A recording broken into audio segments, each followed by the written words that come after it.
Bien, buenos días nuevamente. Vamos a iniciar la sesión de hoy.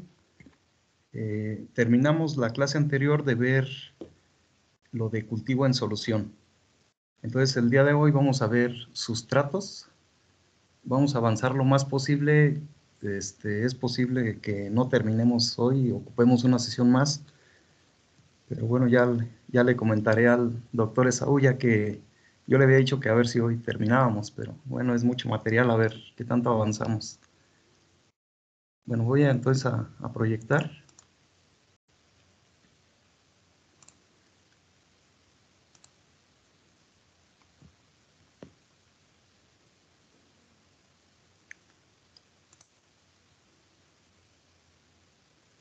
¿Me avisan si ya ven la presentación?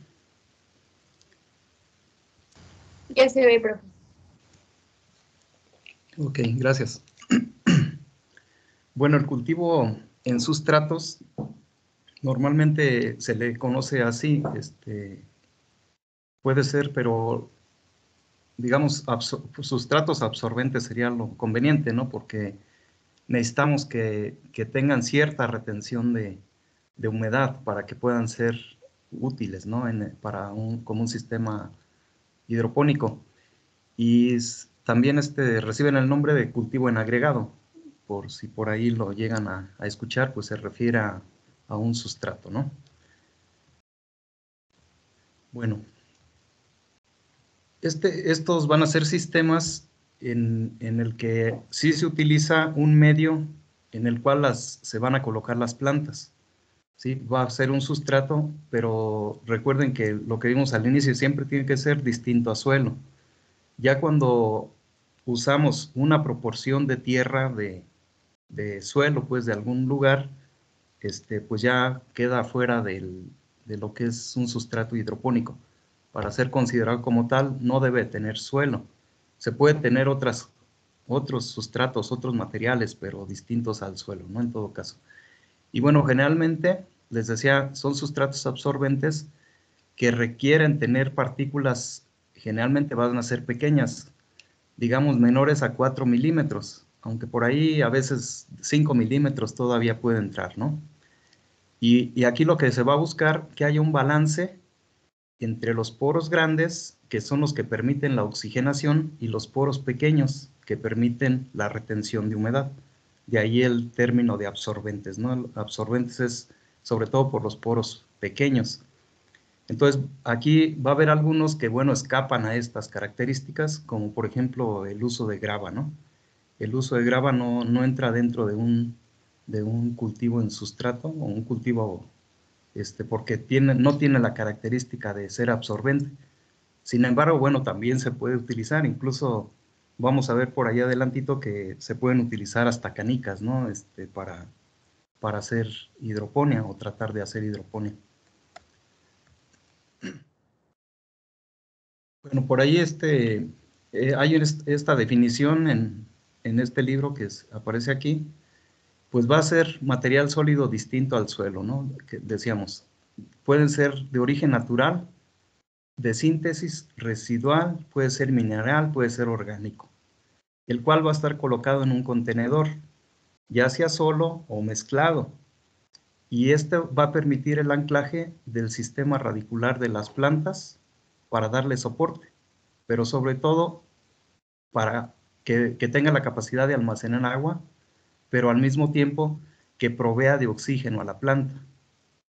Y bueno, puede intervenir no en el proceso de nutrición mineral. Lo conveniente para cuando queremos hacer hidroponía y tener un control exacto es que no participe. Sin embargo, bueno, puede haber algunos sustratos que sí llegan a liberar algún nutrimento.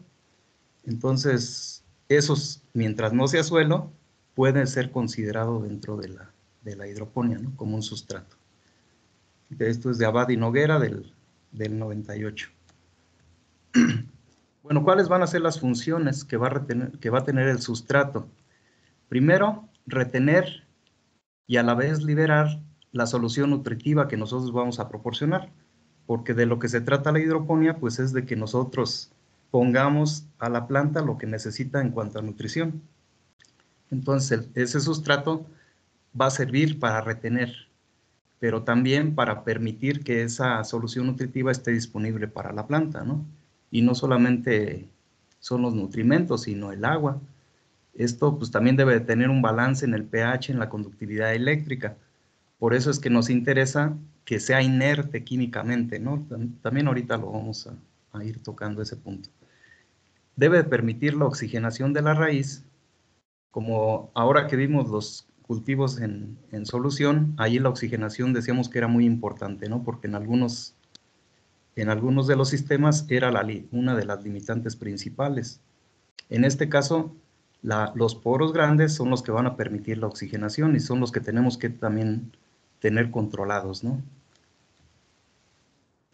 Otra característica es que no sea fuente de patógenos, plagas o malezas, al menos al inicio, ¿no? Porque después pueden llegar y pues hay que igual tratar de eliminarlos, ¿no? Si hay una contaminación ya importante de algunos de estos, ¿no? Algunos los podemos controlar, digamos, hasta manualmente, sin necesidad de aplicar productos, ¿no? Y otros, pues vamos a poner barreras para que no lleguen. Entonces, dentro de un invernadero, por ejemplo, donde normalmente se hace la hidroponía, pues no vamos a tener, digamos, tanto de esto, ¿sí? Puede haber malezas, porque en el sustrato pueden ir malezas, pueden emerger, pero las podemos ir eliminando. Al fin y al cabo no es un volumen tan grande como para no hacerlo, ¿no? De manera manual. Proporcionar temperatura adecuada a la raíz. Al igual que la parte aérea de la planta, ya comentábamos que la temperatura en la parte edáfica, pues también hay una óptima, ¿no? En ese caso, el sustrato, por ejemplo, si agarramos un color oscuro y si a ese color oscuro le da la radiación, puede que se caliente un poco más que si fuera un color reflejante, como un blanco, ¿no?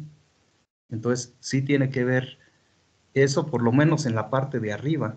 Si tenemos, por ejemplo, una maceta, una bolsa, pues va a ser una pequeña superficie, a lo mejor la que recibe radiación. Si está dentro del invernadero y con un plástico difusor de luz, pues ya no va a cobrar tanta relevancia como si fuera un plástico translúcido, ¿no? O transparente. Entonces, pero de todas maneras hay que cuidar esos detalles, ¿no? Si usamos un contenedor, una bolsa, por ejemplo, de plástico, ya ven que la mayoría usa bolsas negras, ¿no? Pero también hay blancas. Entonces las negras van a permitir que se caliente más el sustrato si le está dando un poco el sol. Y si es blanca, no tanto. Entonces todas esas cuestiones necesitamos manejarlas un poco, ¿no? Para finalmente darle a la planta las mejores características que necesite. Otra, lo de la oscuridad en la raíz, pues aquí el propio sustrato va a impedir a veces que penetre la luz. Sin embargo, hay sustratos, como el caso de la perlita, o la que, bueno, algunos le conocemos como agrolita, pero esa es una marca. Esa es blanca, al ser blanca deja pasar luz, ¿sí? Entonces, ya más abajo del contenedor, pues ya no llega la luz, pero digamos en la capa superior sí. Entonces ahí tendríamos que usar un contenedor negro para evitar que penetre mucha radiación hacia el interior, ¿no? Y ya veíamos los inconvenientes de cuando pasa la radiación, ¿no? Entonces también debemos de darle oscuridad. Ayudar al anclaje y soporte de la planta. Pues por lo menos ahí, si hacemos incluso siembra directa para algunas semillas que sean grandes, pues ahí puede germinar, ¿no? Sin necesidad de hacer un semillero aparte, ¿sí? En la mayoría de las hortalizas, pues generalmente hacemos un semillero para evitar gastos, ¿no? Porque si sembramos directo hay que regar, digamos, todo un invernadero y pues nos sale más caro. Si hacemos trasplante en una charolita de 40 por 60 y tenemos 200 plantas o más, ¿no? Entonces es mucho más práctico, por eso generalmente se utiliza semillero. Pero bueno, él puede ayudar al anclaje y al soporte de la planta hasta cierto punto, ¿no? Hay muchos sustratos que su densidad aparente es muy bajita, entonces como soporte no van a servir mucho, o sea, incluso cuando crece la plantita, se acaman fácilmente porque no hay una densidad alta, ¿no? En las partículas del sustrato, entonces eso de soporte es hasta cierto límite. Después hay que tutorear, ¿no? La planta generalmente de la estructura de protección. Entonces, esas son las funciones, ¿no? Que va a tener el sustrato. ¿Qué propiedades entonces nos conviene tener para poder decir este sustrato puede ser útil o no para hidroponía? Primero, que tenga una alta porosidad, por lo menos un 50%. ¿Qué quiere decir esto? Que si nosotros ponemos ese sustrato en un volumen, en un contenedor que tiene cierta capacidad, que la mitad de ese volumen sea material sólido y la otra mitad sea libre, ¿sí? Para que ahí entre agua, pero también aire, ¿sí? Entonces se necesita al menos que tenga un 50%. Puede haber algunas arenas, algunos sustratos muy finos donde no lleguemos a este 50% al menos. No quiere decir que no los podamos utilizar. Más bien ahí el problema es que el manejo tiene que ser diferente, ¿no? El manejo sobre todo de los riegos. Y nos va a restringir un poco, pues, comparado con un sustrato que tenga mucha mayor porosidad, ¿no? Ahorita vamos a ver cuál es el ideal. Balance entre macroporos y microporos. Por ejemplo, el tezontle, la arena de tezontle, más o menos anda en 50% de porosidad total. De ese 50% que es espacio libre, la mitad retiene agua y la mitad retiene aire, sería lo conveniente, ¿sí? Pero en ocasiones pues no lo logramos. En ocasiones, si está muy fino, se retiene más humedad que aire. Si está muy grueso, se retiene más aire que humedad, ¿sí? Entonces pierde este balance. Lo deseable es que sea más o menos igual, ¿no? La conductividad hidráulica o capilaridad. Hay sustratos como las arenas, otra vez, que son finas, que si tú riegas incluso por abajo, pones una macetita no muy alta, riegas por abajo por inundación y el agua va a subir hacia arriba. ¿Por qué? Porque tiene muy buena conductividad hidráulica o capilaridad. En cambio, los que son muy gruesos, pues esos van a tener baja capilaridad, ¿no? Entonces, lo conveniente es que sí haya esta característica para que el agua cuando riega se distribuya uniformemente en todo el sustrato. Si fuera por ejemplo, una grava de tezontle que es muy gruesa, vas a regar y esa gotita se va a ir hacia abajo del contenedor y no se va a extender hacia los lados, ¿no? Entonces tenemos que cuidar esos detalles, ¿no? En los sustratos. Que sea inerte químicamente. ¿Qué quiere decir esto? Pues que no, preferentemente que no desprenda ningún elemento, pero lo que más nos interesa, que no retenga ninguno, ¿no? Que no tenga capacidad de intercambio catiónico. De tal forma que nosotros la solución nutritiva que apliquemos, pues quede inalterada después de que se absorbió por el sustrato. Nos conviene más eso que un sustrato que sí nos libere algún elemento, pero que también nos retenga otros. Porque entonces ahí es lo que hace, por ejemplo, el suelo, ¿no? Y por eso no es conveniente usar suelo en la hidroponía, porque tendría estas características que no es inerte químicamente. Y entonces ahí nos va a retener algunos, otros no los puede liberar, y pues ya lo que nosotros buscamos, un balance ideal de aniones y cationes, pues ya no lo vamos a lograr. Por eso nos conviene que sea inerte químicamente. Si no lo es, pues que tenga muy baja, ¿no? Este intercambio que pudiera dar. Si lo tiene bajo, sí lo podemos estar utilizando, ¿no? Sin mucho problema. Por ahí habría que hacer nada más algunos análisis para ver qué es lo que libera o qué es lo que retiene ese sustrato, ¿no? De elementos minerales. Y bueno, la otra es que no altere el pH, ¿sí? Que también digamos, ese sustrato, si tú le sacas el pH, digamos, si está en neutro, está bien, ¿no? Si está ligeramente alcalino, pues entonces a lo mejor con el uso de la solución nutritiva se baja lo suficiente para que quede en el rango óptimo.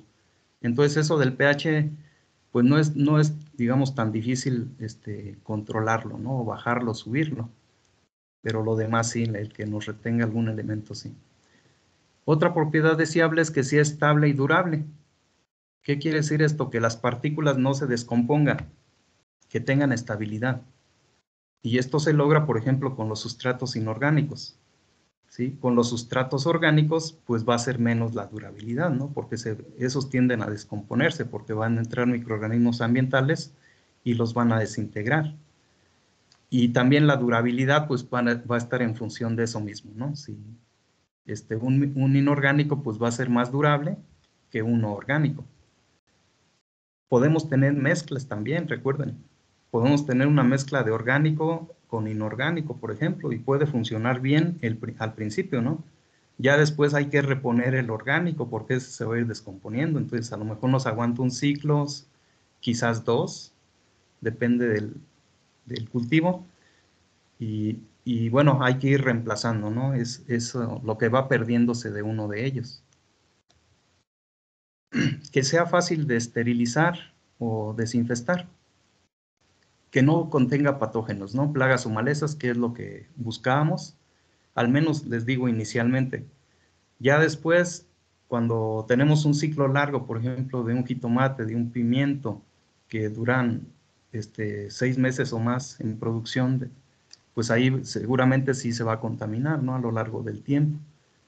Pero después de esto, que nosotros lo podamos desinfestar, ¿sí? Entonces ahí, por ejemplo, otra vez un sustrato inorgánico como el tezontle, en un contenedor no muy grande, pues ahí lo podemos esterilizar por alguno de los métodos que existen, ¿no?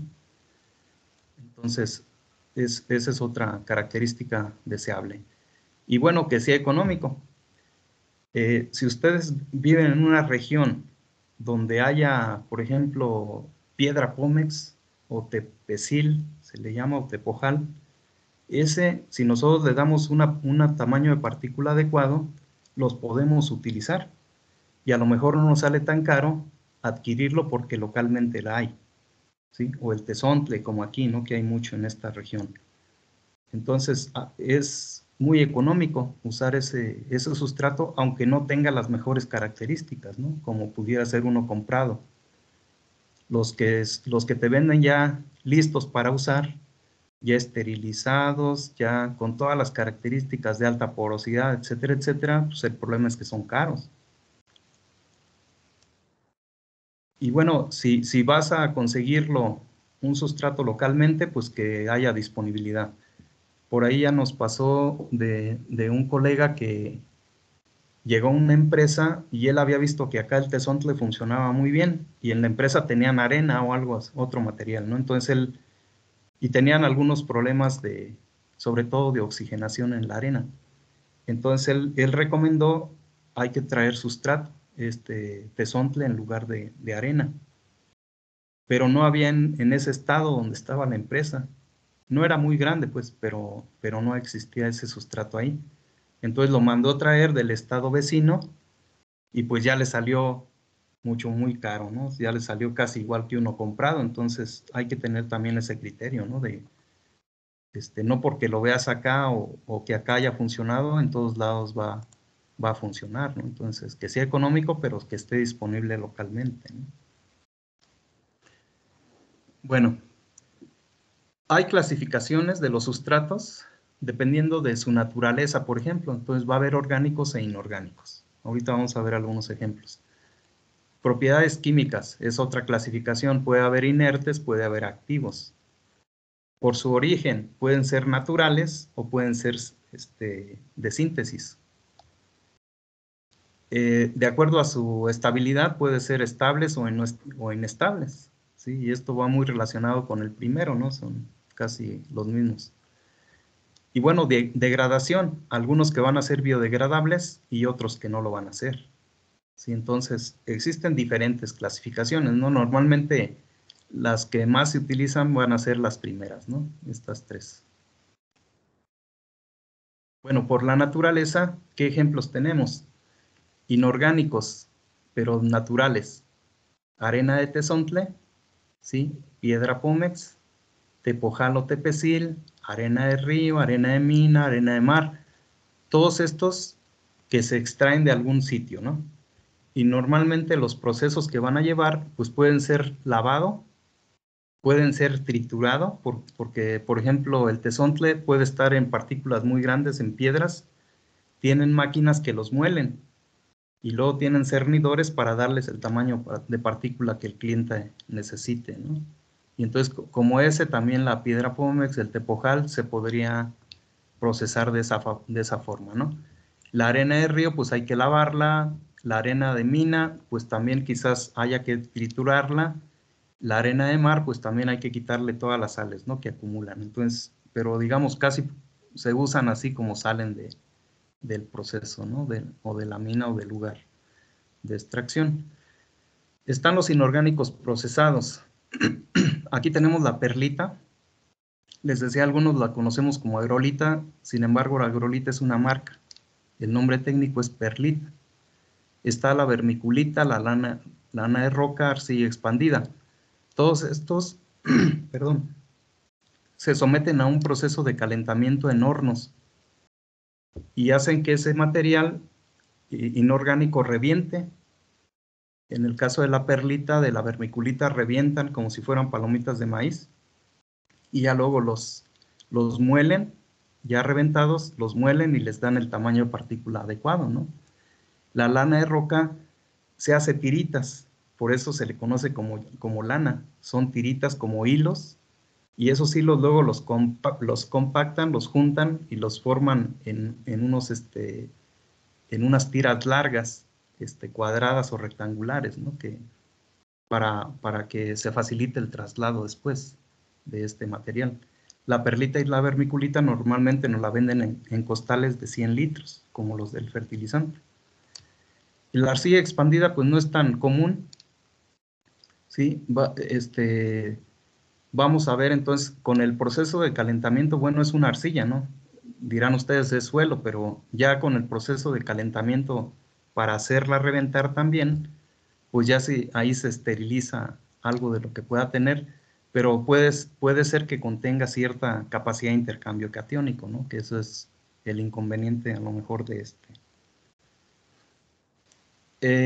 orgánicos naturales, ¿sí? Por ejemplo, pitmos o turba, ¿no?, que la traducción a español sería turba, ¿no? Se le conoce como pitmos. Se extrae de lugares pantanosos donde llevan miles de años acumulándose, generalmente de condiciones ambientales con pHs muy ácidos. Entonces deben de recibir un tratamiento con cal para subirles el pH y poderlos utilizar sobre todo en los semilleros, ¿no?, que es donde más se emplean.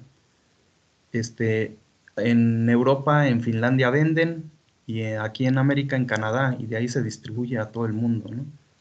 Entonces el que viene de Finlandia, según tiene mejores características, es un poco más caro, pero ha de ser por el traslado, ¿no? Ya finalmente la diferencia entre uno y otro no varía mucho. Hay algunos que vienen de Canadá que dicen mix, ¿sí? Quiere decir que traen turba, pero traen un poquito de perlita o un poquito de vermiculita, ya para darle mejores características.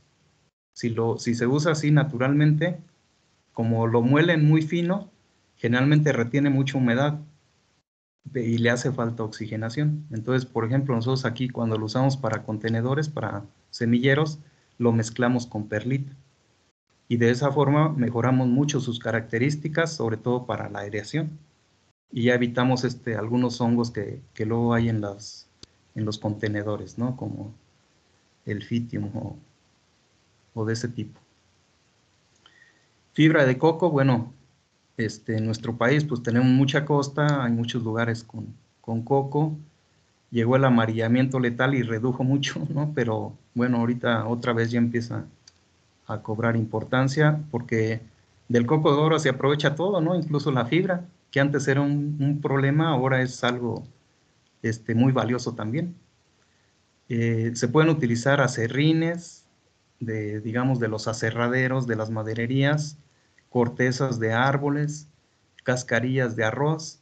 Sin embargo, todos estos normalmente hay que compostearlos antes de utilizarlos, porque sobre todo los que vienen de algunos pinos contienen muchas resinas, y esas resinas impiden o son alelopáticas, ¿no?, hacia los cultivos. Entonces se tienen que procesar, compostear, y ya después ya se puede utilizar, ¿no?, ese material que salga de ahí. Lo mismo cascarilla de arroz, residuos a lo mejor de nequén, para los que son de la península, de algún otro maguey, acá más al centro, hacia el norte. Todo eso, residuos de café, o sea, todo eso se puede utilizar, pero hay que compostearlo antes de darles ese proceso, o bien triturarlos y desinfestarlos muy bien, de tal forma de que alguna plaga, algún patógeno, hongo, bacteria que pudiera ir ahí, tratar de eliminarlos. Entonces, todos esos serían orgánicos naturales, ¿no? Va a haber unos orgánicos sintéticos, ¿sí?, como la espuma de poliuretano. Este sustrato es el que le conocen como oasis, que es donde ponen los arreglos florales, esas esponjas que nos venden ahí, que va a tener muy buena retención de humedad, ¿no? Tiene muy buena porosidad, muy buena retención. Ya hay empresas en México que fabrican esto para uso agrícola, como para uso como semilleros o incluso ya para uso como contenedor, ya en cultivo en desarrollo, ¿no? Dándole digamos, algo similar a lo que pudiera ser la lana de roca, ¿sí? Y mucho más económico. Y está la espuma de poliestireno, que sería el unicel. Ese también se puede utilizar, aunque nosotros generalmente lo usamos como contenedor, ¿no? Para usar como contenedor. Bueno, por las propiedades químicas, entonces va a haber inertes que no van a aportar nutrimentos, ¿sí? O simplemente traen algo adherido por ahí cuando vienen de la mina, pero ya cuando empiezas a usar agua o solución nutritiva, pues las sales que pudieran tener ahí pegadas, no adheridas, sino nada más pegadas, se van a lavar. Y entonces en ese caso, pues no van a aportar nutrientes, ¿no? Ahí está la arena, lana de roca, perlita, la grava. Les decía, grava como que entra en otro concepto, ¿no? No es un sustrato absorbente. Roca volcánica, pero ahí entraría el tezontle, ¿no? Vermiculita. ¿Sí? Algunos llevan proceso, les decía, otros nada más es proceso físico. Bueno, los dos son físicos, uno es por calor y el otro es para formar el tamaño de partícula adecuado, ¿no? Y bueno, va a haber unos activos que sí pueden aportar o almacenar nutrimentos. Dentro de estos, pues puede estar la turba.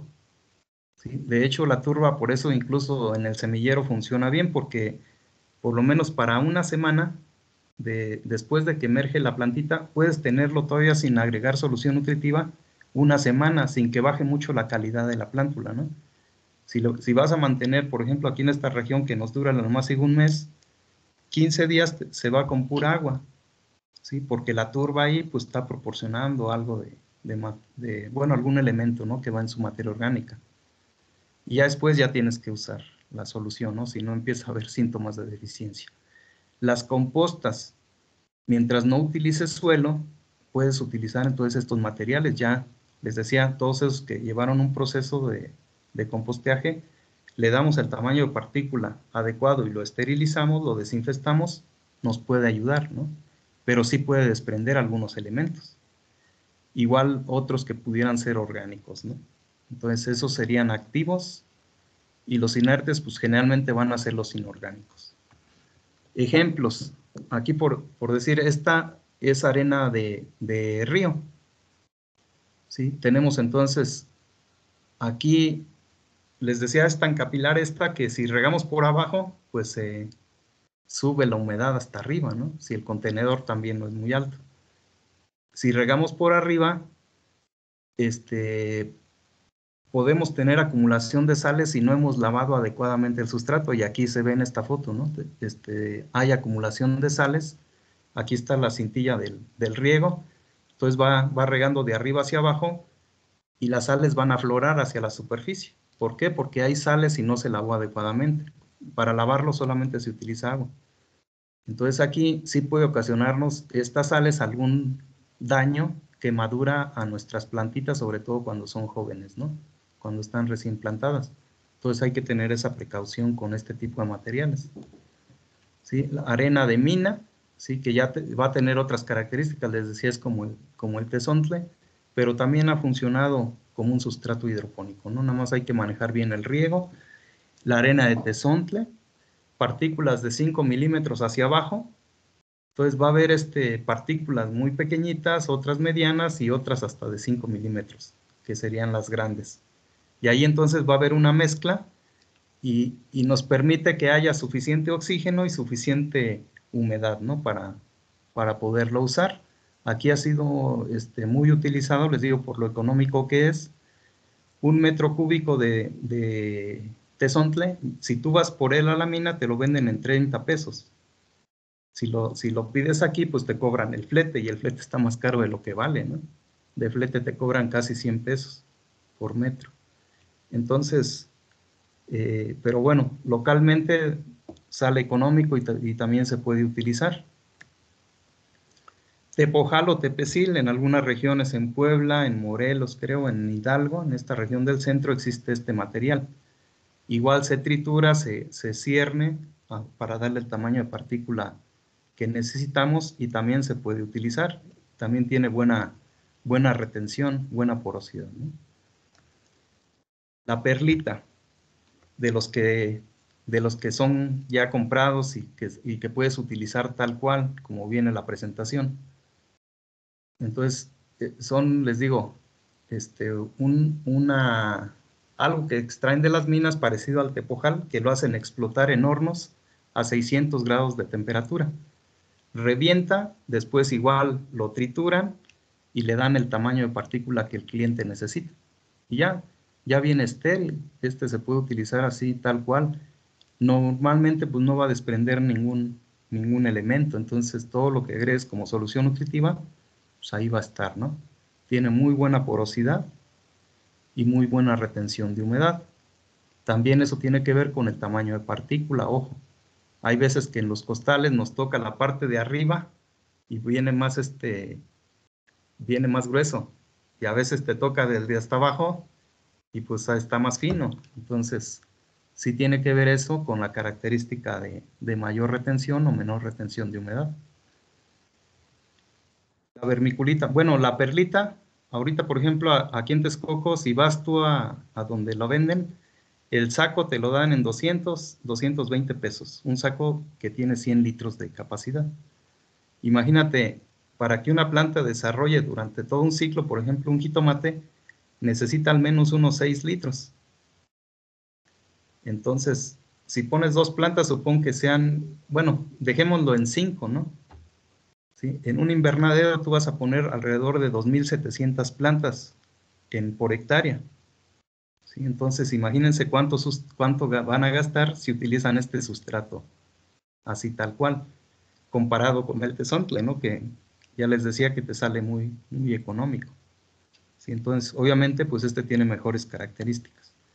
La vermiculita, ¿sí? Estas son como laminitas, ¿sí? Queda como cuadritos, como cuando ya lo trituran, ¿no? Y no lo venden, ya molido. También temperaturas de arriba de 600 grados para formar esto. Entonces, pues ahí se muere todo lo que pudiera tener, ¿no? Entonces tampoco desprende cuestiones químicas, entonces puede ser también muy conveniente. Sí, si lo utiliza solo, nosotros cuando hemos medido las propiedades físicas, allí en las prácticas, tiene un poquito mejores características que la perlita, pero mucho depende del tamaño de partícula que se tenga, ¿no? Vale el doble que la perlita. 100 litros valen 400 pesos. Así al menudeo. Lana de roca. Así la venden. Les decía, son tiritas. Aquí esto lo meten a 1200 grados de temperatura en hornos especiales. Se forman tiritas de ese material que meten ahí. Y por eso le pusieron lana. Son como hilos, ¿no? Luego los compactan y los ponen de esta forma. Aquí está, miren, lo venden ya con su plastificado, lo hacen cuadrado para que quepan más en los barcos, ¿no? Y lo puedan trasladar a todos lados. Aquí está seco y aquí está húmedo. ¿Sí? Se le deja un espacio de aire aquí al envase y ya cuando se humedece, se llena completamente. Si me ayudan con sus micros, por favor. ¿Sí? Entonces, Aquí nosotros generalmente no utilizamos, ¿no? Este material desconozco, luego no es tan fácil conseguir los precios. No sé realmente cuánto valga ahorita en la actualidad. Pero este es el que tiene mucha mejor porosidad de cualquier otro. Si van a una empresa y la empresa dice, vamos a meter lo mejor que haya, pues ustedes estarían entre este y en fibra de coco, ¿no? Que serían los que tienen mejores características. Pero para no errarle, tiene mejores características que la fibra. ¿Sí? Entonces, si hay dinero de por medio, pues usen este, ¿no? Si no hay, pues hay que usar a lo mejor tezontle. Ok. Fibra de coco, les decía, antes constituía un problema todos los residuos porque no se aprovechaban. Estos se mandaban a compostear y de repente los extendían ahí en los campos, de donde tienen las palmas, pero hasta ahí, ¿no? Y en la actualidad pues ya ha cobrado mucha relevancia debido a que se empezó a usar como sustrato hidropónico. Sí tiene que llevar un proceso de molienda y sobre todo de lavado, porque como estamos cerca de la costa, el agua salada del mar, el agua cuando llueve o con los vientos, pues imagínense cuánta sal se les va a acumular aquí. Yo alguna vez usé esto para cuando estaba en el posgrado y no venía este lavado. Tuve que darle como 3 lavados, ¿no? Para que bajara las sales que contenía. Tenía una conductividad como de 7 cuando recién lo, lo empecé a lavar, ¿no? Ya después, pues ya se las quitamos prácticamente todas. Entonces, fibra de coco aquí en México, pues hay muchos lugares, ¿no? Donde ya se empieza a producir. Esta ya es una marca de aquí de nuestro país. Son sacos o almohadas, les llaman estas. Y aquí tú puedes colocar 1 o 2 plantas, ¿no? De jitomate, de pimiento. Quizás 3 de pepino. ¿Sí? Más o menos tienen 1 metro de largo y como 50 de ancho. Y bueno, ya, este se pide como chip mezclado con polvo y viene en proporciones. Entonces ya no lo venden, digamos, con 80-20, 80 de chip, que serían como hojuelas, partículas grandes, y el polvo pues serían partículas finas. Entonces tú pides una mezcla, 80-20, 70-30, 60-40, me parece que también hay. En esas proporciones, dependiendo ahora sí, de las características del chip, ¿no? Que contenga también. Y ahí pues vas a tener también muy buenas características, pero también ya es un sustrato caro. De los que podemos manejar composteados, por ejemplo, o bien con un proceso que le hagamos, ya sea de triturarlo y luego desinfestarlo al menos, está, por ejemplo, cascarilla de arroz. Vean aquí, colocada en un contenedor, ¿sí? En una canaleta, y pues ahí está ya la planta, ya en producción. Entonces no le pide mucho a los caros, y puede ser un material entonces que podamos conseguir localmente y mucho más económico. Bueno, propiedades físicas. ¿Cuáles van a ser las propiedades que nos interesan en un sustrato? Si se acuerdan, por ahí cuando llevábamos nuestras clases de edafología o de fertilidad de suelos, de ese tipo, nutrición, nos decían, el suelo ideal debe de contener 50% como sólido, parte sólida, y 50% el espacio libre, ¿no? Y de ese 50, el 25% debe de ser aire y el 25% debe de retener agua. Y bueno, como aquí en el suelo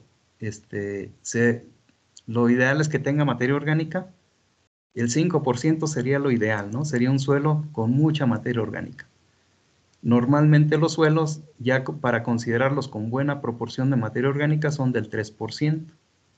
¿Sale? Entonces aquí, bueno, se le da hasta el 5%, ¿no? Para considerar como un suelo ideal.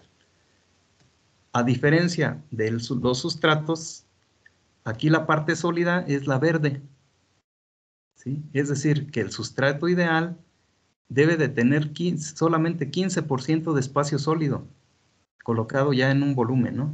En determinado volumen, solamente el 15% tiene que ser sólido, o menos incluso. La lana de roca tiene como el 10-12% de sólido, ¿sale? Por eso es el mejor, porque tiene, lo demás es porosidad, ¿no? Lo demás es el espacio poroso. Y luego decíamos que estuviera más o menos repartido, ¿sí? Ese 85% que sería el espacio libre, pues que estuviera la mitad de agua y la mitad de aire. Pero si nos preguntan, ¿y qué conviene más? Pues a lo mejor poquito más de agua, ¿no? De tal forma que haya mayor cantidad de agua disponible para las plantas. La aireación con 40% está súper bien. Vamos a ver más adelantito que con el 15% es suficiente, ¿no? De aire. Entonces, imagínense, tenemos estas dos, pues sería ideal, ¿no? Y por eso la lana de roca es la que más se aproxima a este sustrato ideal. Bueno, las propiedades físicas de los sustratos pues son muy importantes, ¿no? Y esas necesitamos conocerlas para determinar si es factible ese sustrato que por ahí encontramos localmente, ¿no? Entonces vamos a ver más adelante algunas formas de cómo hacer unas pruebas mínimas para ver si ese sustrato lo podemos utilizar como sustrato hidropónico. Y sin necesidad de enviarlo al laboratorio, ¿no? Si tienes lana para enviarlo o forma de enviarlo, pues es mejor tener las características de un laboratorio, ¿no? Entonces, porosidad total o espacio poroso total, lo que veíamos en la lámina anterior, que es diferente al sólido, ¿no? En el tesontle les decía, sólido es el 50%, el espacio poroso total sería el otro 50%. De ese espacio poroso total, una parte va a ser aire y otra parte va a retener agua, ¿sí? Entonces, con estas dos propiedades, pues nosotros podemos definir si ese sustrato es factible de uso en un sistema hidropónico. Ahora, si nos vamos al laboratorio, pues pedimos la curva de liberación de agua. Y ahí nos van a dar en un laboratorio la curva, pero también los valores en el cual el agua se va a estar acumulando en tu sustrato, se va a estar reteniendo, va a estar disponible o va a estar en exceso. Entonces, todo eso nos lo da la curva de liberación. Les digo, pues lo conveniente pues sería hacer eso, ¿no? Pero pues nos cuesta dinero.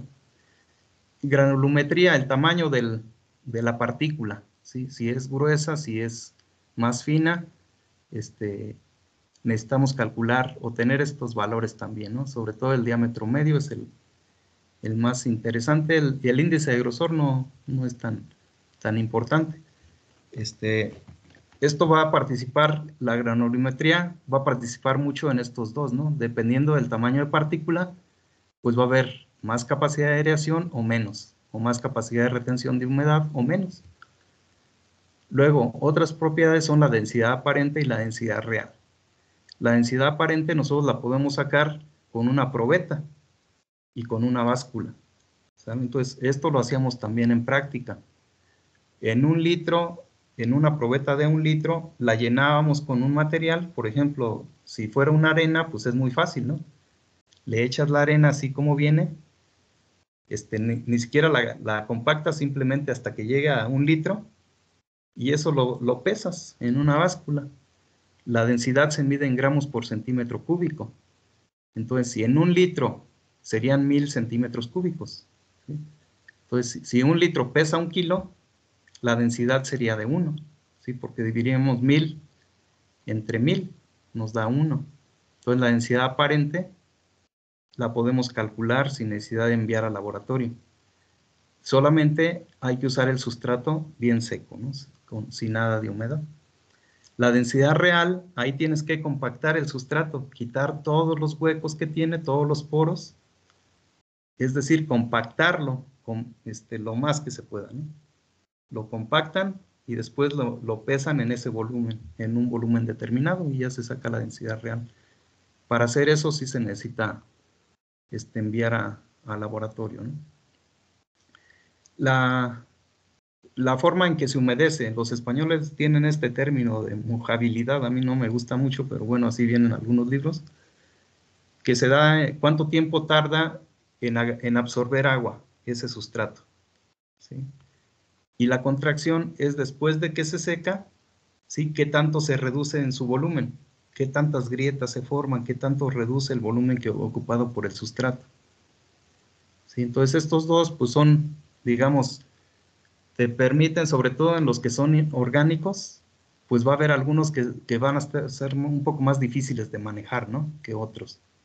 Entonces también hay parámetros para decir, este tarda mucho en humedecerse, no nos conviene, ¿no? Este se contrae demasiado, tampoco nos conviene porque una vez seco, a lo mejor pues no lo podemos volver a utilizar. Entonces hay recomendaciones para esto. Y la estabilidad de las partículas pues tiene que ver qué tan duraderas son. ¿Sí? Si son inorgánicos, generalmente duran más que los que vienen de un proceso, y estos a su vez duran más. ¿Cuáles vienen de un proceso? Pues la perlita, la vermiculita, la lana de roca. Y los que duran menos, pues son los orgánicos, ¿no? Entonces esas son las propiedades físicas. Algunas, les digo, nosotros las podemos calcular directamente en campo. Por ejemplo, el espacio poroso total. El espacio poroso total, decíamos que el volumen óptimo va a ser de 85%, de acuerdo a la grafiquita esa que veíamos, ¿no? De que el 15% solamente fuera sólido. ¿Sí? Este espacio poroso total va a estar formado por dos tipos de poros: microporos, que son los poros capilares, los que retienen agua, es decir, los poros pequeños, y los no capilares, que serían los macroporos, los cuales después de que inundamos el sustrato y dejamos drenar libremente para llegar a capacidad de contenedor, se le llama aquí, son los que quedan libres de agua, ¿no? Los macroporos. Entonces, aquí por ejemplo tenemos tres imágenes, una de grava, otra de arcilla expandida y otra de arena. En el primero, imagínense cuál va a ser la capacidad de retención de humedad del primero. Regamos y todo el agua se va a ir hacia abajo, ¿no? Muy poquita va a quedar adherida a las piedritas. Entonces esta tendría mucho poro, macroporo, poro no capilar, y tendría muy poco poro capilar. ¿Cómo podríamos hacerle para manejar esto? Pues tendríamos, porque también el cultivo en grava fue después de que se tenían algunos problemas con los métodos como el de Herrick, ¿sí? De hidroponía profunda, se empezó a usar pero ya se fueron de un extremo a otro, ¿no? En aquel no había oxígeno y en este hay demasiado oxígeno y poca retención. Entonces casi comercialmente pues no se utiliza, pero sí se puede utilizar, ¿no? Puedes hacer hidroponía aquí. ¿Qué hay que manejar? Pues los riegos. ¿Qué tanto? Pues un montón de riegos cada ratito, ¿no? Con poquito tiempo de riego. Que si le riegas mucho tiempo, pues lo único que va a hacer es desperdiciar agua. Si tienes uno de textura media, pues ya está, digamos, hay un mayor equilibrio. Aquí hay retención, pero también hay oxigenación. En el de en medio, ¿no? En la arcilla. Si tienes uno muy fino, pues pasa lo contrario al de la grava. Se retiene mucha humedad y a lo mejor no llegas a ese 15% de oxígeno que necesitamos. Entonces de ahí, pues o agarras textura media o bien haces mezclas. ¿Sí? Y ya ahí lo de las mezclas, pues va a variar dependiendo de los sustratos que quieras mezclar, ¿no? Bueno, deseamos que entonces la porosidad del sustrato nos interesa pues la retención de agua que va a tener y también la oxigenación, ¿no? Entonces los poros grandes no capilares van a ser ocupados por aire después del riego y libre drenaje. Entonces, en la práctica que nosotros hacemos para calcular la porosidad total, llenamos una cubeta digamos, de 10 litros de capacidad, la llenamos de agua hasta que se ve el espejo del agua, ¿no? Y bueno, dejamos un tiempecito para que sí se vaya el agua o llene, ocupe todos los espacios libres. De esa forma, medimos cuánta agua entró. Pues todo el agua que entró ocupa los poros capilares, los poros no capilares, ¿no? Los poros libres. Y entonces ahí podemos sacar la porosidad total. Ocupa los poros pequeños, pero también los poros grandes. Sí, ocupa los dos. ¿Sí? Y después si los abrimos la llave, le ponemos una llave a esa cubeta, la abrimos y dejamos que salga todo el agua que no va a retener el sustrato. Entonces, el agua que salió después de drenar también la medimos y vemos, entraron 5 litros y salieron 2. Quiere decir que se quedaron retenidos 3.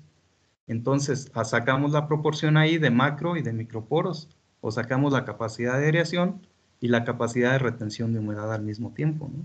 Con esa acción. Entonces, esa es una forma como podemos nosotros calcular esta porosidad total en un sustrato y al mismo tiempo la capacidad de aireación y la capacidad de retención de humedad.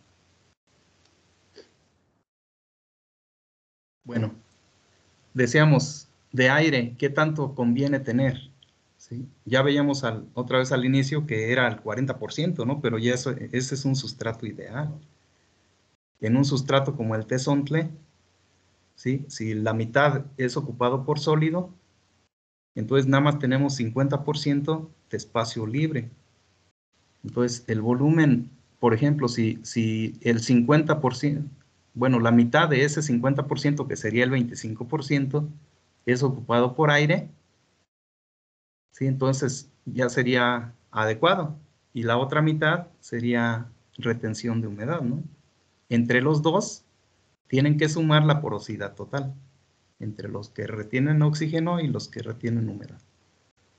Bueno, ¿qué pasa si no hay suficiente oxígeno, si no llegamos a estos niveles? Estos serían los adecuados, ¿no?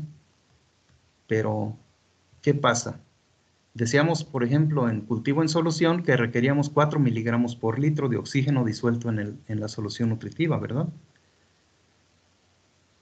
Aquí en este caso debe de haber al menos 15% de poros vacíos cuando ponemos el sustrato a capacidad de campo. Y lo mínimo permisible serían 12%, ¿sí? Ya más abajo va a haber este problema.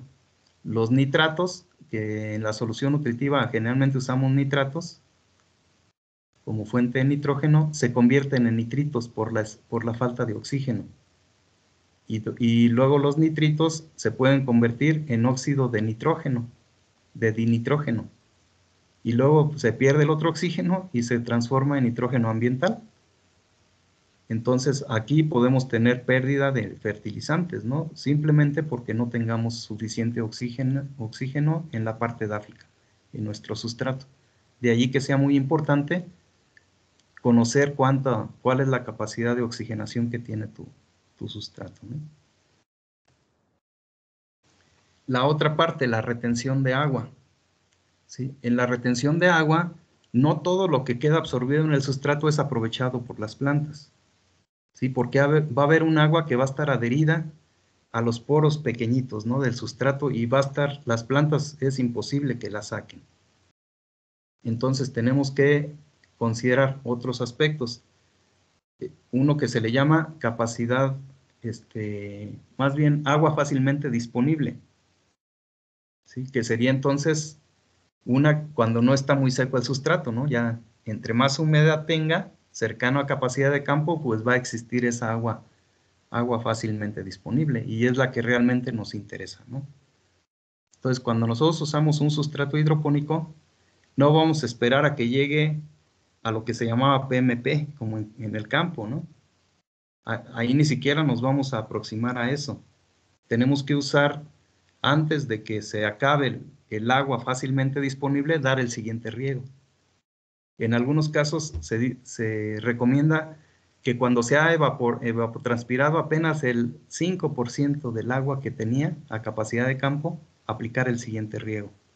Y cuando mucho, cuando se haya evapotranspirado el 10% del agua, y ahí aplicar el siguiente riego. Entonces, es el manejo muy distinto de lo que hacemos en suelo, ¿no? Que allá vamos a regar ya a lo mejor hasta que ya la planta va a llegar a PMP, ¿no? Y aplicamos el siguiente riego. Aquí no. Aquí ni siquiera la vamos a permitir que se estrese un poco, ¿no? Bueno, ¿cómo podemos sacar la capacidad de retención? Ya más o menos les explicaba, ¿no? Pero aquí vemos, para diferentes sustratos, se puede sacar con el porcentaje en peso, o bien con el porcentaje en volumen.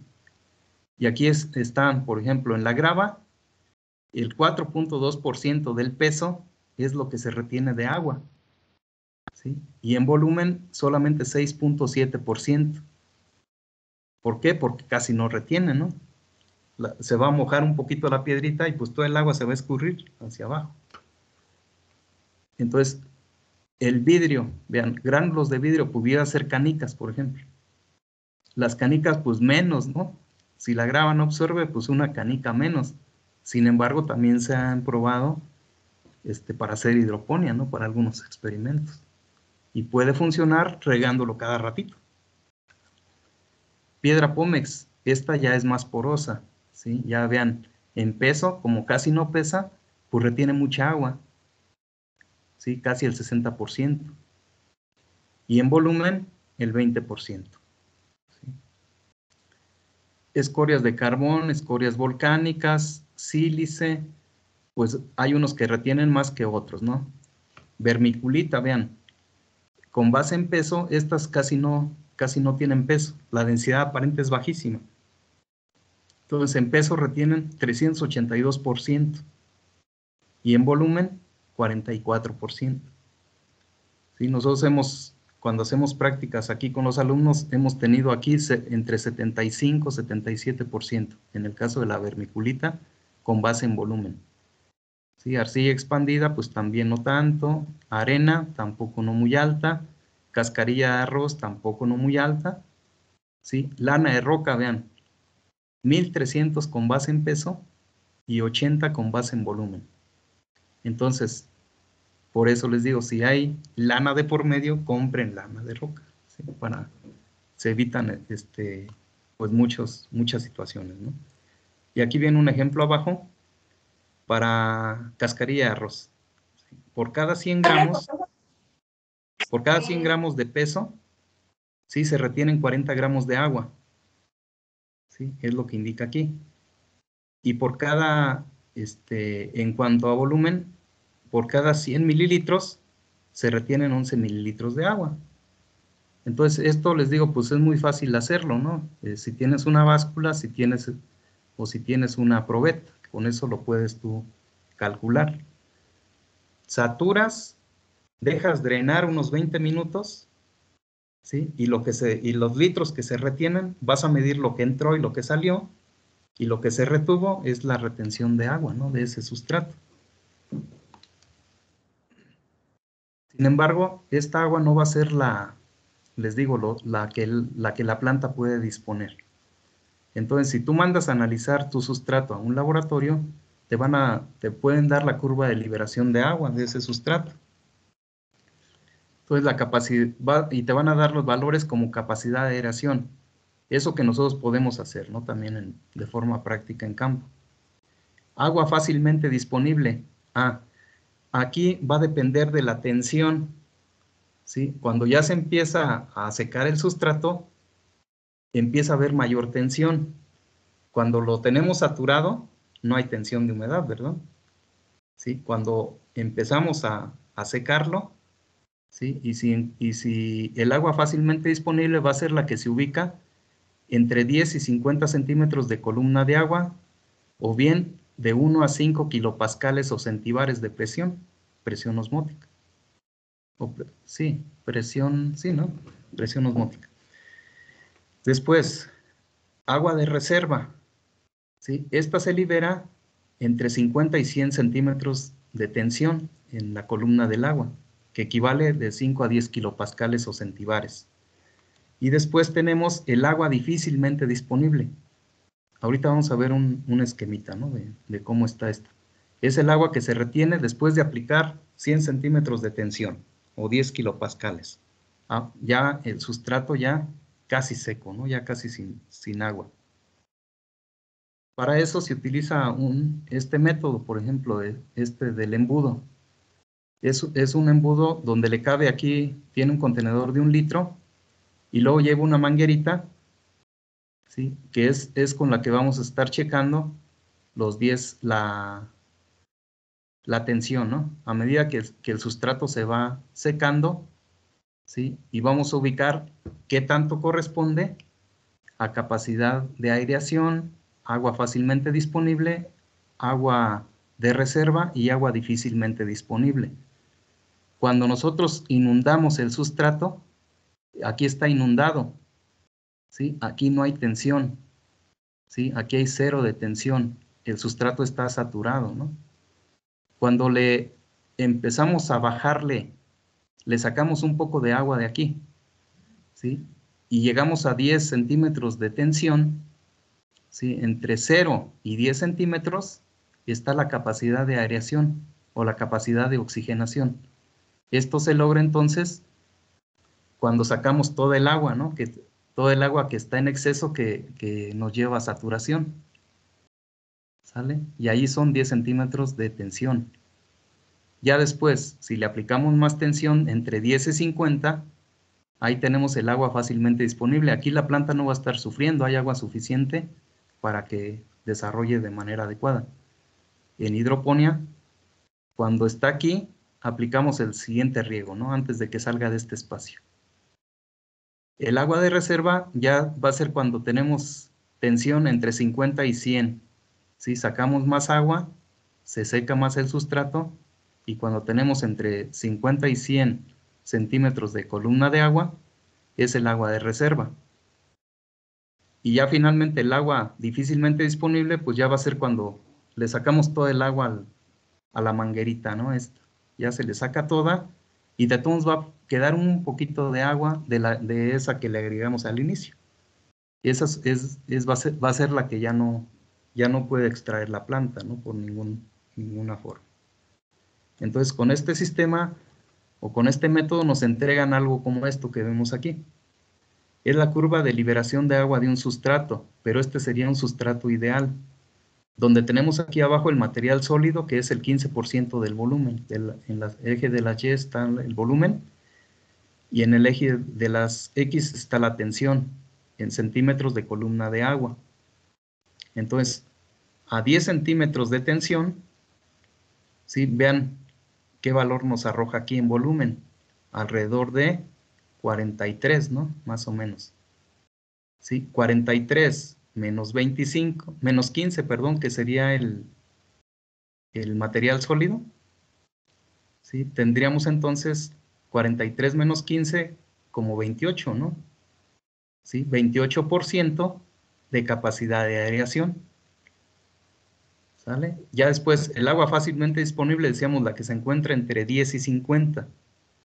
Entonces ya aplicamos 50, ya va a haber menos cantidad de agua, ¿sí? Menos cantidad, bueno, aquí va a haber de los dos, agua y aire, ¿no?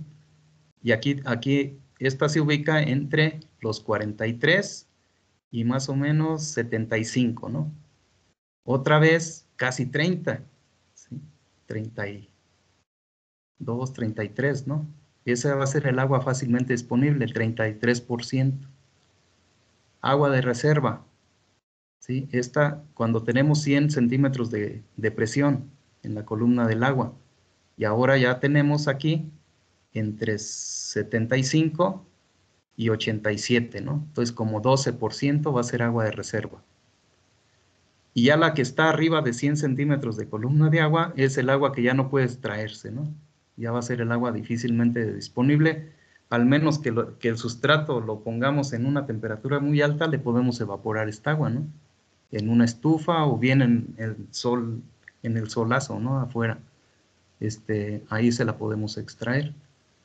Y de esta forma, pues tenemos ya todo cómo fue variando, ¿no?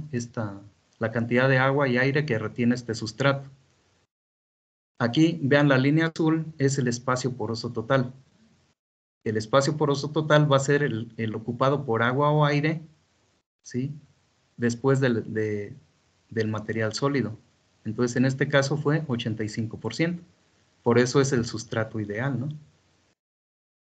Entonces, todo esto que vemos aquí arriba es el agua que tiene ese sustrato, pero también permite muy buena oxigenación hasta del 30%, ¿no? No sé si hay alguna pregunta.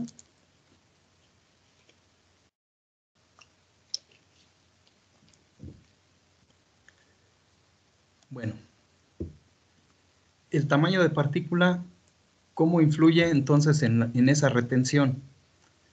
Aquí tenemos de un lado el volumen de agua y del otro lado el volumen de aire. Y aquí en el extremo de arriba tenemos el tamaño de partículas en milímetros, ¿no? El de abajo es ya en micras, entonces vamos a usar el de arriba.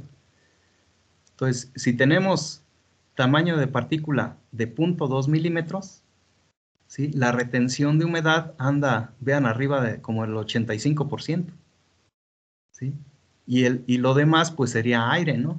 Lo que resta, ¿sí? Entonces, a medida que la partícula se va haciendo más grande, la capacidad de retención de humedad se va bajando. Ya cuando tenemos partículas de más de 4 milímetros, ¿sí? No, de más de 10 milímetros, que serían acá, ya casi no va a retener humedad ese sustrato, ¿verdad? Que sería ya una grava, una piedra. Y del otro lado, ¿sí? Es lo contrario. A medida que tenemos partícula muy fina, la retención de aire es muy baja. Y conforme va aumentando el tamaño de partícula, va a llegar a un tamaño acá de 10 milímetros, 1 centímetro ya, en donde va a ser puro aire, ¿no? Ya casi no va a haber retención de agua. Aquí vamos a tener 38% de aire y el resto va a ser de agua, ¿no? Del espacio poroso total, ¿sí? Aquí en medio se cruzan, entonces son, digamos, uno sube con un tamaño de partícula, el otro es bajo, y viceversa, ¿no? Cuando el otro cambia, el, el primero disminuye. Entonces, eso es la importancia, ¿no? Del tamaño de partícula. Con base en ello, pues nosotros debemos de pensar siempre que haya suficiente aire, ¿sí? Y suficiente retención de agua también. Densidad aparente y densidad real, pues ya más o menos les explicaba cómo podemos sacar la densidad aparente. La densidad real hay que mandar al laboratorio para que no la den. Entonces, en un invernadero donde no hay vientos, la densidad aparente del sustrato pues, puede ser muy bajita, hasta de 0.15 gramos por centímetro cúbico, ¿sí? Y la ideal se va a encontrar entre 0.15 hasta 0.5. Y la densidad real, es decir, quitando todos los poros, vean los valores que se tienen, ¿sí? Hasta 2.6 gramos por centímetro cúbico. Y un promedio de varios materiales sería 1.5.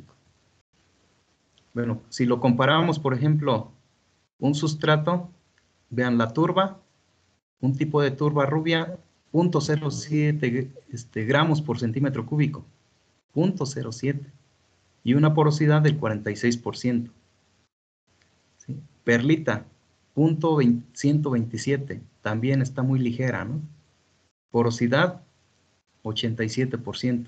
Arena, vean, la arena ya no está ligera. La arena se comporta con valores ya como el suelo que está aquí abajo, ¿sí? 1.6. Y vean, la porosidad es baja.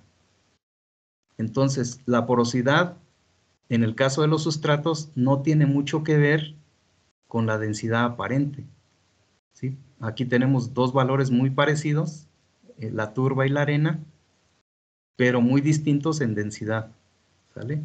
En el suelo, ¿sí? Lo ponemos aquí como ejemplo. Un suelo arenoso está a la izquierda, tiene una densidad aparente de 1. A medida que la partícula se va haciendo más pequeña, el peso va aumentando, ¿no? Entonces podemos tener suelos muy arcillosos que tengan hasta 1.9 de densidad aparente. Y aquí sí la porosidad va a ser mayor en la arena que en el que tiene los tamaños de partícula muy pequeños, ¿no? Aquí sí va a ser proporcional. O sea, conforme aumenta la densidad, baja, ¿sí? Van a ser inversos, ¿no? Baja la porosidad. En los sustratos hidropónicos no ocurre eso, ¿no? Lo de humedecimiento y contracción. Entonces, ¿qué tanto debe de facilitar la penetración del agua pues, a ese sustrato? Aquí el problema va a ser en los orgánicos. La propia materia orgánica, acuérdense que es hidrofóbica y no va a ser tan fácil que el agua penetre a ese sustrato. Entonces se dice que con agua destilada, ¿sí? Si el sustrato tarda, digamos, 5 minutos, perdón, en absorber 10 mililitros, un sustrato seco, ¿sí? Es adecuado, ¿no? Ya si tarda más de 5 minutos, entonces ese sustrato ya no es adecuado para usarlo en hidroponía, porque vamos a tener problemas cuando reguemos. Va a aventar el agua, pues. Y esto lo podemos notar, por ejemplo, en la turba, que es un orgánico. Cuando ustedes llenan las charolas para sembrar, las de poliestireno, tenemos que mojarlo antes, ¿no? Lo ponemos en un contenedor, ahí le echamos el agua para que empiece a absorberlo. Y ya una vez que está húmedo, ya llenamos ahora sí la charola. Porque si lo meten seco a la charola y luego lo quieren regar, todo el volumen se sale, ¿no?, del contenedor. ¿Sí? Y eso es debido a que tarda algunos minutitos en absorber el agua, ¿no? ¿Sí? Entonces, por eso es importante, pues, saber qué tan fácil, pues, penetra el agua o no. Y la contracción no debe ser mayor del 30%. ¿Sí? Es decir, meten en una cubeta de 10 litros un sustrato. Si se reduce una vez que está completamente seco más del 30%, tampoco es conveniente utilizarlo, ¿sí? Porque ahí podemos tener entonces pérdida muy fácil de agua, ¿no?, en ese tipo de sustratos, y ya nos puede dificultar un poco el manejo, ¿no? No quiere decir que no se puedan utilizar, sino que va a ser un poco distinto nada más el manejo de los riegos. Ok, y la última propiedad es la de estabilidad de las partículas. Decíamos, las de origen mineral van a ser mucho más estables a lo largo del tiempo que las que llevan un proceso, ¿no? Aquí, por ejemplo, se dice arena, grava, tezontle, tepojal, pues tienen mayor estabilidad que la perlita, la vermiculita, lana de roca, las espumas. Y estos, a su vez, que los orgánicos como turba, sidra de coco, cascarilla de arroz, etcétera, ¿no? Sí, entonces esto va a estar en función del tiempo que duren. Aquí tenemos invernaderos donde nunca se les ha cambiado el tezontle desde que se construyeron hace como 30 años. Eso sí, están atestados de nematodos, de cuantas cosas ahí, ¿no? Pero el material sigue igual que cuando se metió. Bueno, los niveles óptimos de estas propiedades físicas, aquí está este cuadrito, ya no nos vamos a detener, ya los fui comentando, ¿no? Ahí le tienen esa información, digamos, como respaldo en su momento. Bueno, otras características que tienen que ver con los contenedores, ¿sí? La profundidad, la forma del contenedor es muy importante, ¿sí? Nosotros podemos seleccionar un buen sustrato, que sea económico, que tenga todas las características esas que vimos, ¿no? Pero si lo ponemos en un contenedor inadecuado, vamos a tener problemas. Entonces, la retención del agua, ¿sí? Por ejemplo, ponen un sustrato un poco con partícula gruesa, no va a retener mucha agua, ¿no? Y si aparte lo ponen en una maceta que tenga 10 centímetros de ancho y 40 de altura, ¿qué va a pasar? Pues todo el agua se va a ir hacia abajo, ¿verdad? Y si recién plantamos, pues en donde está la planta a lo mejor ni va a haber humedad, aunque tú estés aplicando el agua convenientemente, pues. Sí, entonces ahí debes de tener cuidado porque la gravedad en esos contenedores altos, pues va a hacer su trabajo. Entonces, si tienes una partícula, un tamaño de partícula grande, el contenedor tendría que ser bajito, ¿sale? Y viceversa, ¿no? Si la partícula es fina, entonces sí puede ser más alto, ¿sí? Porque tiene mejor capilaridad, ¿no? Y es lo que dice aquí, ¿sí? A mayor altura del contenedor, pues va a haber mayor influencia del contenedor, mayor influencia de la gravedad, perdón, ¿sí? Entonces aquí habría que ver qué tipo de sustrato es el que tenemos primero, ¿no? Para poder usar el contenedor adecuado. Entonces, en todos los contenedores, en la parte de arriba va a estar más seca, ¿sí? Debido a, pues ya decíamos, a la fuerza de gravedad. Entonces, se deben usar sustratos con mejor porosidad en contenedores de poca altura y sustratos con porosidad baja para contenedores altos, ¿no? Lo que ya les comentaba, aquí vemos este esquema, ¿sí? Si tenemos entonces un contenedor alto, pues la parte seca pues va a concentrarse arriba, ¿no? Y el agua va a estar abajo, ¿sí? Entonces, estas son las proporciones más o menos, cómo se va a ubicar el agua y el aire, ¿sí? Ya decíamos, todos los contenedores, todos estos 4 tienen la misma cantidad de agua, el mismo volumen de sustrato, ¿sí? Y el agua siempre va a estar ahí, al mismo nivel. Entonces, imagínense en el primero y en el tercero, si pones la planta acá y el agua está hasta abajo, pues ¿cuándo va a llegar la raíz si apenas recién plantaste, verdad? Entonces, esto va a ocurrir en un sustrato. Si el sustrato es grueso, imagínense, pues no. Pues tendríamos que usar, si el sustrato es grueso, un contenedor bajito, o al menos medio, ¿no? Mediano, no de mucha altura.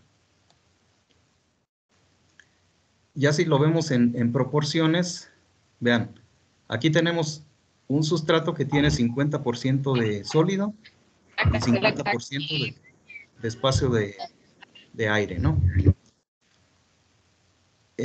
Aquí, por ejemplo, a 25 centímetros de altura, ¿sí? ¿Cuánta agua va?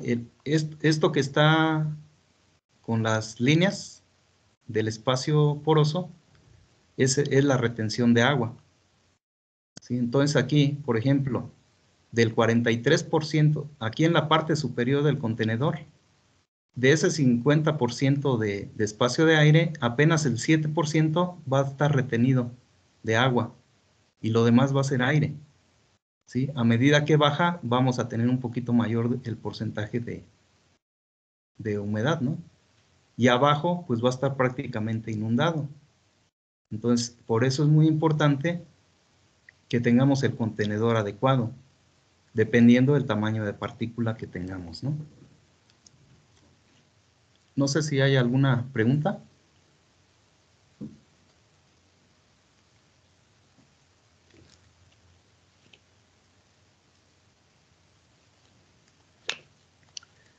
Bien, si no,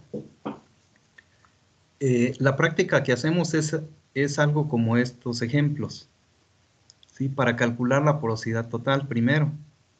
Entonces, agarramos de ejemplo 1 tezontle, ¿sí? En el tezontle le metemos 16 litros de tezontle a esta cubeta de 20 litros. Le ponemos un sistema de drenaje abajo, ¿sí? Entonces, en 16 litros del sustrato inundamos, decíamos, ¿no? Al inundar, llenamos todos los espacios de aire que tiene ese sustrato. Dejamos el espejo del agua hasta arriba, hasta el nivel donde está el sustrato. Esperamos un poco, ¿no? O bien cuando lo vamos humedeciendo, lo hacemos poco a poco para que no nos queden partes secas, ¿no? Aquí en medio. Entonces vamos a hacerlo así con calma, vamos a esperar un poco de tiempo y digamos, ya que estamos cerciorados de que todo se mojó, ya saturamos o llegamos hasta aquí el nivel. Y entraron 8 litros, ¿sale? Entonces hacemos esta proporción. Si 16 litros, que fue el volumen del sustrato, y entraron 8 litros de agua, ¿sí? Pues hacemos la regla de 3, ¿sí?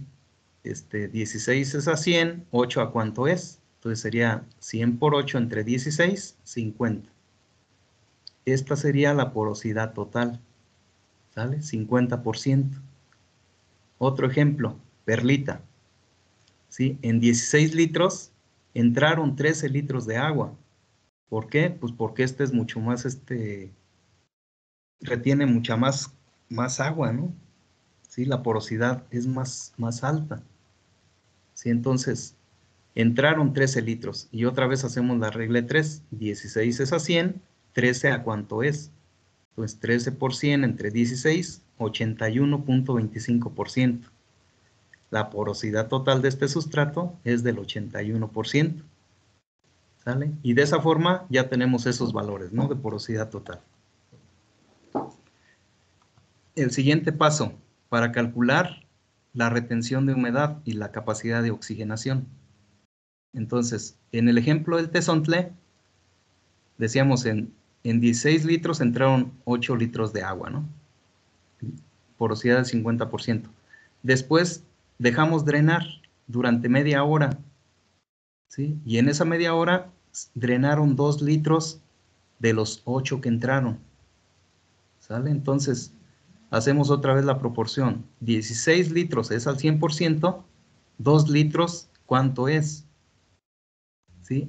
Lo que drenó serían los poros grandes, los poros que no retienen agua, ¿verdad?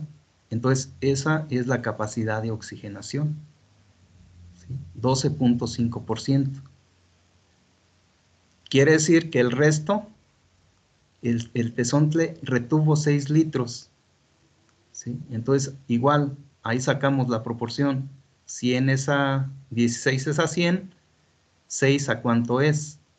37.5 de retención de humedad, ¿sí? Entonces, si ven, tiene muy buena retención, pero la oxigenación anda en la mínima, ¿no?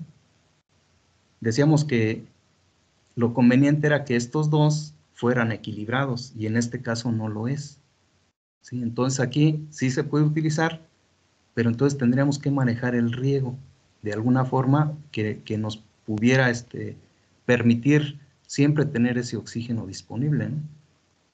El agua no hay problema, el problema aquí va a ser el oxígeno. Entonces aquí hacemos un diagnóstico, ¿sí? Aunque tiene buena retención, ¿sí? Es demasiado fino y nos va a ocasionar problemas de oxigenación en la raíz, ¿sale? Entonces, bueno, la otra, la suma de lo que se retiene y lo que oxigena, ¿cuánto da? 50, ¿no? ¿Sí? Entonces, esta porosidad se divide en parte que oxigena y parte que retiene, ¿sale? Entonces, eso es como para corroborar, pues, este valor se va a dividir en estos dos, o la suma de estos dos va a ser igual a la porosidad total. Entonces, ese es el diagnóstico, ¿sí? Que el sustrato es muy fino, por eso retiene mucha agua. Entonces, soluciones que podemos hacer: mezclar con partículas más grandes o cambiar parte de ese sustrato, o cribarlo fino, o aumentar la profundidad del contenedor, ¿sí? O otra, cambiar de sustrato. Pero aquí hay otra alternativa: hacer los riegos de una manera que no sean tan frecuentes. A lo mejor nos aguanta la humedad a regar, digamos, a las 9 de la mañana, y el siguiente riego darlo hasta las 10:30 o a las 11, ¿no? Y entonces cada riego lo distanciamos más, y al final del día aplicamos el volumen que la planta necesita, ¿no? El volumen de agua, ¿sí? Vemos ya por último el otro ejemplo. El de... A ver. Bueno, este es otro ejemplo en tezontle, ¿sí? Ahora es a la inversa, ¿no? ¿Sí? Ahora drenaron 6 litros en lugar de 2. Y pues nada más cambiaron las proporciones a la inversa, ¿no? Entonces, en lugar de retener mucha agua, se sale mucha agua, y tenemos 37.5 de oxigenación y 12 de retención. Ahí otra vez va a ser lo mismo, pero a la inversa, ¿vale? O cambiamos las partículas, o hacemos riegos muy frecuentes, ¿sí? De menos volumen en cada uno de los riegos, pero mucho más frecuentes, y al final de día regamos lo mismo, ¿no? El de perlita, ¿sí? En 16 litros entraron 13 de agua, 81% de porosidad. Y luego drenaron 6 litros de los 13 que entraron, ¿sale? Entonces, 100 es a 100, 16 es a 100, 6 a cuánto es? 37.5. Esto es lo que drenó, entonces sería lo de oxigenación. Y quedaron 7 litros, ¿sí? Después de media hora, que corresponde al 43.75%. Entonces, como que está más equilibrado, ¿verdad? Ya 7 que retuvieron y 6 que drenaron.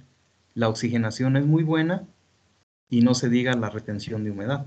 Entonces, la perlita sería un excelente sustrato, ¿no? De acuerdo a esta propiedad, ¿no?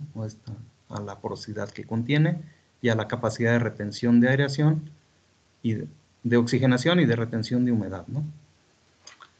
Entonces, esto es sustituyendo la práctica, ¿no?, que hacíamos en campo. Okay. Entonces, pues aquí dejamos el día de hoy. Sí nos va a faltar un poquito para, pues vamos a ocupar, sí, la siguiente sesión, ¿no? No sé si tengan alguna pregunta.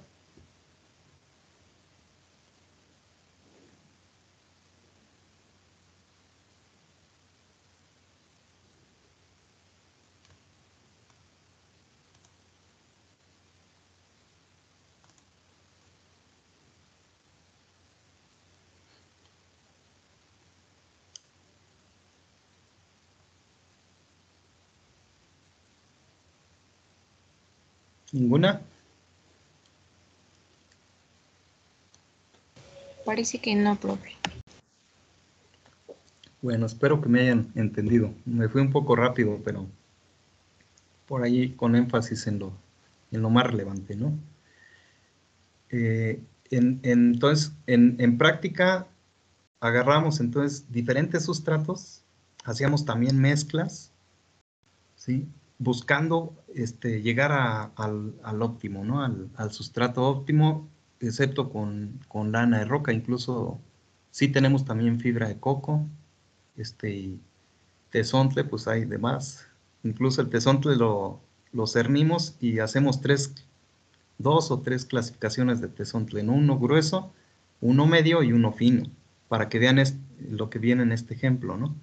Como al cambiar el tamaño de partícula, aunque la porosidad total sea muy parecida en los tres, el tamaño de partícula influye mucho en la retención de esa humedad, ¿no? Si tienes partícula muy fina, pues se retiene mucha humedad y le hace falta oxígeno. Si tienes partícula muy gruesa, entonces, sí oxigena muy bien, pero le falta humedad. Y ahí entonces tenemos que hacer un manejo de los riegos, ¿sí?, lo cual pues nos dificulta, ¿no? ¿Sí? Es mejor siempre llegar a los niveles adecuados, ¿no?, para poderlo utilizar. ¿Y cuál va a ser el nivel adecuado? Pues una alta porosidad. Y que todos esos poros, esa porosidad total, que eso esté distribuida más o menos, ¿no? No exactamente mitad y mitad, sino que se aproxime a la mitad. Ahí veíamos la perlita, retenía 7 y liberaba 6. ¿Sale? Entonces, pues eso sería muy bueno, ¿no?, si tuviéramos esas características. Muchos sustratos por sí solos no lo generan.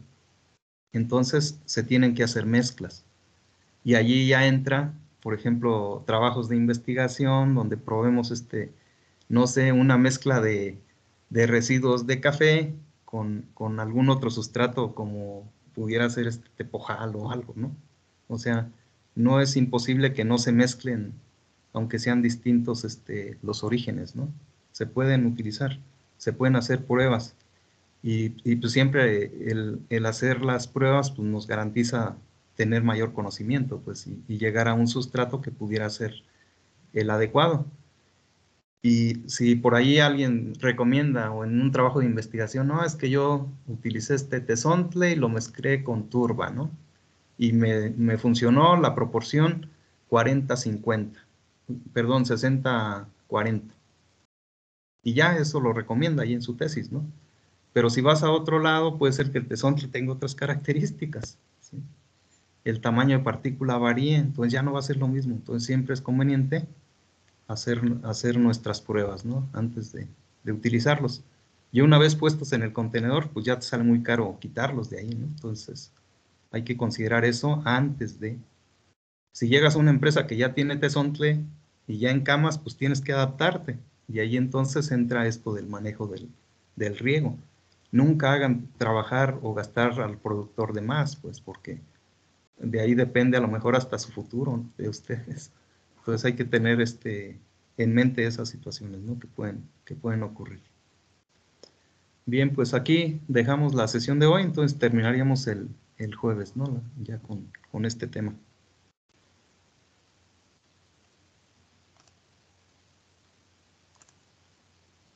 Hasta el